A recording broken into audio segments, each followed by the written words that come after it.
यवतमाळ वाशिम लोकसभा मतदारसंघात महायुतीच्या उमेदवार राजश्री पाटील यांच्या पराभवावर माजी खासदार भावना गवळी यांनी खंत व्यक्त केली आहे। मुख्यमंत्री एकनाथ शिंदे आमच्या पक्षावर वेगवेगळ्या मार्गाने दबाव होता अशी भावना त्यांनी बोलून दाखवली आहे। स्क्रिप्ट लिहिल्या जातात त्या पक्षाच्या हिताच्या नसतात असं त्या म्हणाल्या। मला लोकसभेचं तिकीट न दिल्यानं जनतेने महायुतीच्या उमेदवाराला नाकारल्याचं भावना गवळींनी म्हटलंय।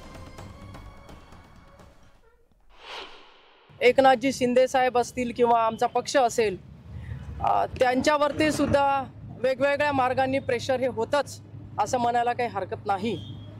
आणि दुसरी गोष्ट अशी आहे की खुद्द जे हेमंत पाटील आहेत त्यांनी सुद्धा मान्य केलं होतं की ही स्क्रिप्ट लिहिल्या गेलेली आहे। आणि म्हणून मला असं वाटतं की बऱ्याच वेळेला अशा जेव्हा स्क्रिप्ट लिहिल्या जातात तेव्हा त्या पक्षाच्या हिताच्या नसतात।